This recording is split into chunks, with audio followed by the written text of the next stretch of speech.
आता बातमीपत्राला सुरुवात करूयात। सुरुवातीला पाहूयात पावसासंदर्भातल्या काही बातम्या। राज्यात अनेक ठिकाणी पावसानं थैमान घातलंय। चंद्रपुरात देखील मुसळधार पाऊस झाला आणि या पावसामुळे उमा नदीला पूर आला असून शहरातील वस्त्यांमध्ये पुराचं पाणी शिरलंय।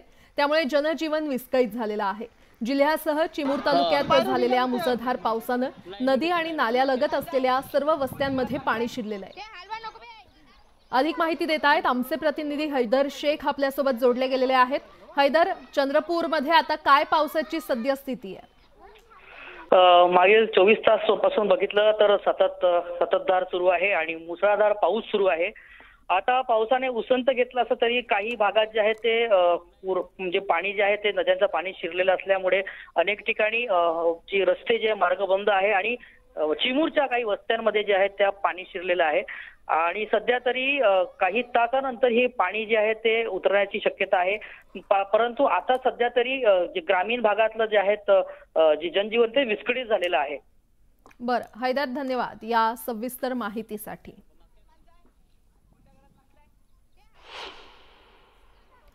चंद्रपूर जिल्ह्यात मुसळधार पावसानं ग्रामीण भागातील नदे नाले ओढे भरून वाहू लागलेले आहेत आणि अशातच नागभीड तालुक्यातील चिकमारा मार्गावरील विलंब नाला देखील ओसंडून वाहतोय। हा नाला पार करण्याच्या प्रयत्नात 10 वर्षांचा मुलगा वाहून गेलाय।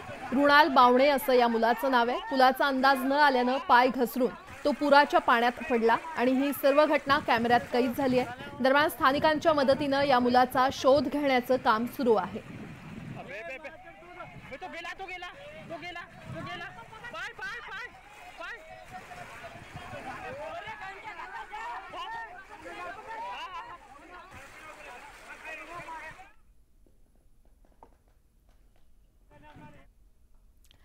वर्ध्यातल्या देवळी तालुक्यात मुसळधार पाऊस झालेला आहे। गावालगतच्या लेंडी नदीला पूर आला असून अनेक गावांना पुराचा फटका बसलाय।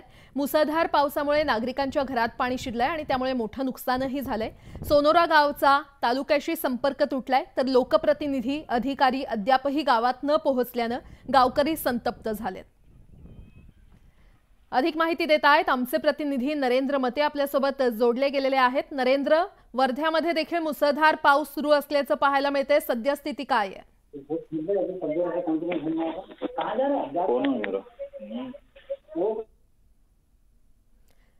नरेंद्र, माझा आवाज तुमच्यापर्यंत पोहोचतोय? बहुधा काही तांत्रिक कारणांमुळे आमच्या प्रतिनिधींपर्यंत आपला आवाज जात नाहीये। मात्र अनेक गावांना इथे पुराचा फटका बसला असल्याचं पाहायला मिळतंय। गडचिरोलीमध्ये मुसळधार पाऊस झाला आणि या पावसामुळे पर्लकोटा नदीला पूर आला असून भामरागड तालुक्याचा संपर्क तुटलाय। नदीवरील पूल पाण्याखाली गेला असून भामरागड तालुक्यातील 100हून अधिक गावांचा संपर्क तुटलेला आहे। लगतच्या छत्तीसगडमध्ये आणि गडचिरोली जिल्ह्यामध्ये मुसळधार पाऊस झालाय। यामुळे इंद्रावती नदीला देखील पूर आलेला आहे तर आलापल्ली ते भामरागड या मार्गावर काही ठिकाणी नद्यांना पूर आलाय आणि त्यामुळे अनेक मार्ग बंद पडलेत। अधिक माहिती देत आहेत आमचे प्रतिनिधी महेश तिवारी आपल्यासोबत जोडले गेलेले आहेत। महेश, गडचिरोलीमध्ये सध्या पावसाची काय सद्यस्थिती आहे? गडचिरोली जिल्ह्यात मुसळधार पाऊस अजूनही पडत आहे आणि अनेक गावांचा संपर्क तुटलेला आहे। सगळ्यात महत्त्वाचं म्हणजे भामरागड हे तालुका मुख्यालय असलेलं मोठं गाव आहे आणि या भामरागड तालुका मुख्यालयासह 100 गावांचा संपर्क तुटला आहे। पर्लकोटा नदी जी आहे त्या पर्लकोटा नदीला मोठ्या प्रमाणात पूर येत आहे, कारण छत्तीसगडमध्ये मोठ्या प्रमाणात पाऊस पडत आहे। बॉर्डर छत्तीसगडच्या बॉर्डरला लागून भामरागड आहे आणि इंद्रावती नदीच्या दबावातून या पर्लकोटा नदीला पूर आलेला आहे। त्यामुळे मोठा पूल 100 गावांना जोडणारा पाण्याखाली गेला आहे। त्यासोबतच आलापल्ली भामरागड हा जो 100 किलोमीटरचा मार्ग आहे त्या मार्गावर अनेक ठिकाणचे लहान पूल आणि वळण मार्ग पाण्याखाली गेले आहे। आता परिस्थिती अशी आहे की भामरागड गावामध्ये वेगानं पर्लकोटा नदीचं पाणी शिरत आहे। बाजारपेठ ही भामरागडची पूर्ण पाण्यात बुडालेली आहे। उपविभागीय पोलीस अधिकारी मोहिते आणि इतर तहसील प्रशासन यांच्या नेतृत्वात त्या ठिकाणी पोलीस विभागानं सुरक्षितपणे नागरिकांना बाहेर काढायला सुरुवात केलेली आहे। बाजारपेठ रिकामी करण्यात आलेली आहे। अजूनही पाणी वाढत आहे आणि महत्त्वाचं म्हणजे मुसळधार पाऊस पडत आहे। आज उपमुख्यमंत्री गडचिरोलीचे पालकमंत्री देवेंद्र फडणवीस यांनी प्रशासकीय यंत्रणेला सज्ज राहण्याचे निर्देश दिले होते। त्यानंतर जिल्हाधिकारी संजय देने यांनी स्वतःहून फील्डमध्ये जाऊन पूर परिस्थितीचा आढावा घेतला। गडचिरोली तालुक्यातले काही मार्ग बंद पडले होते त्या ठिकाणी ते गेले होते। आता कुरखेडा देसाईगंज या भागात ते फिरत आहेत। जिल्हा प्रशासन आपत्ती व्यवस्थापन पूर्णपणे सज्ज आहे, मात्र पाऊस थांबला तरच परिस्थिती आटोक्यात येऊ शकते। दुर्गम भागात दक्षिण गडचिरोली मधली परिस्थिती अशी आहे की भामरागड, एटापल्ली, अहेरी, सिरोंचा या तालुक्यातली अंतर्गत जी गावं आहेत त्या गावांचा तालुका मुख्यालयाशी आणि काही ठिकाणी जिल्हा मुख्यालयाशी संपर्क तुटलेला आहे. त्यामुळे पाऊस थांबणं आवश्यक आहे. मात्र प्रशासकीय यंत्रणा या ठिकाणी सज्ज असल्याचं दिसून येत आहे. बरं महेश, धन्यवाद या माहितीसाठी. तिकडे नागपुरात पावसानं थैमान घातलेलं आहे. सक्करदरा भागात मुसळधार पावसामुळे अनेकांच्या घरात पाणी शिरलंय तर काही भागात वीज पुरवठा देखील खंडित झालाय. अशात नागरिक घराबाहेर पडल्याचं समोर आलेलं आहे. नागपूरमधली ही दृश्य आपण पाहतोय. अधिक माहिती देत आहेत आमचे प्रतिनिधी उदय तिमांडे आपल्यासोबत जोडले गेलेले आहेत. उदय, नागपूरमध्ये काय सद्यस्थिती पावसाची?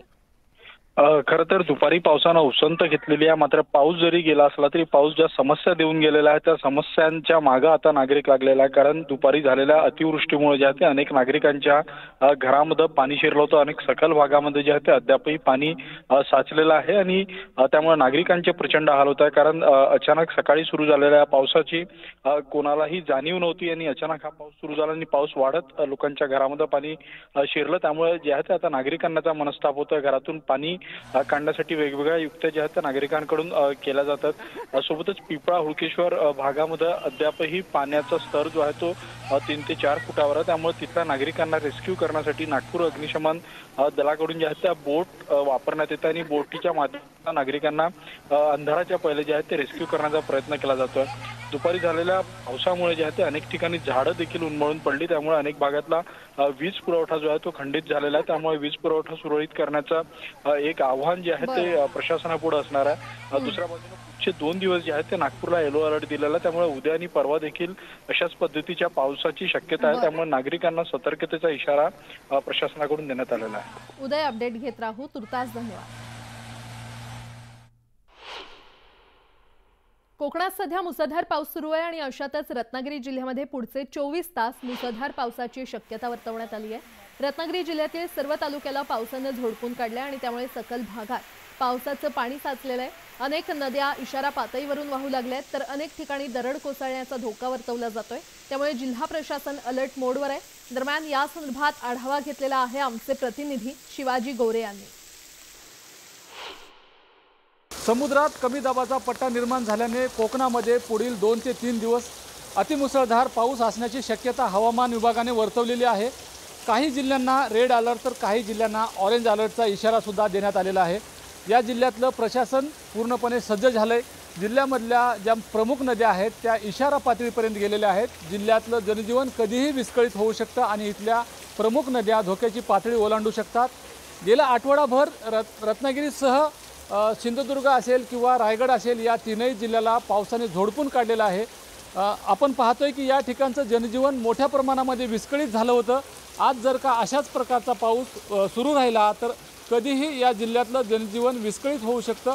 मोठ्या प्रमाणात दरड कोसळण्याचं सत्र या जिल्ह्यामध्ये सुरू आहे. मंडणगड, दापोली, गुहागर या ठिकाणी दरड कोसळलेली आहे आणि ठिकठिकाणी मोठ्या प्रमाणात वाहतुकीला अडथळा सुद्धा निर्माण झालेला आहे. अनेक जे घाट आहेत ते घाट धोकादायक बनलेले आहेत. वाहतुकीसाठी या ठिकाणी मोठ्या प्रमाणामध्ये हे सगळे घाट जे आहेत ते धोकादायक बनलेले आहेत आणि त्यामुळे कधीही या जिल्ह्यामध्ये मोठ्या प्रमाणात दरड कोसळून अनुचित प्रकारसुद्धा घडू शकतो. परंतु सध्या सकाळपासून मुसळधार पाऊस सुरू आहे. काही भागामध्ये अतिमुसळधार पाऊस सुरू आहे. त्यामुळे जिल्ह्यासह कोकणातलं जनजीवनसुद्धा मोठ्या प्रमाणामध्ये ठिकठिकाणी विस्कळीत होत असल्याचं पाहायला मिळते. शिवाजी गोरे, न्यूज 18 लोकमत, रत्नागिरी, दापोली.